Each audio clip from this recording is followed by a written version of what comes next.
Hey, good people. It's Russ Curtis, licensed clinical mental health counselor and professor of counseling. And I want to talk about this new service delivery model. Although it's been around for a while, but I really think this may be a way to increase the morale of the agencies. There's so much burnout in mental health and substance abuse agencies and in schools. And also maybe a way to infuse it with good energy and make sure that we're meeting the demands. So we're talking about hosting mental health interns. I'm basing this off a study by Mallory et al. In 2012. I'll put the description down below. But I'm also adding some stuff that I've noticed after doing this for 20 plus years. You know, this using interns and having somebody supervised, a licensed professional supervise, is kind of it. You almost see this in the world today as a new model of delivery, such as you see it in engineering. The engineer will design the bridge or the road, and then they have skilled workers actually building it. The engineer comes out to make sure things are going okay. But you've got these workers doing a lot of the work and helping with that, and so that the engineer can be working on other projects. In the medical world, physician is oftentimes working with and having kind of directing the nurses and physicians on what to do and what's needed with each patient so that they can see more patients. You're even seeing this in the art world, where the main artist designs the project and then brings in skilled artists to do various aspects of it.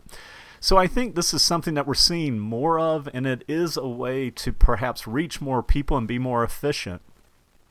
With this particular study, they noticed an increased quantity of services by hosting interns, such as they can offer more groups, they can offer more classroom guidance lessons, provide more case management for the clients that they have.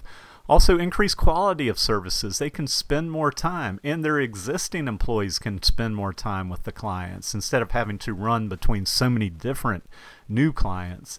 They're also bringing the latest research. You know, interns have just come from school. They're in school. They're learning about the latest techniques and ways to help, so that can help with the quality of services. And included in that would be cutting-edge treatments.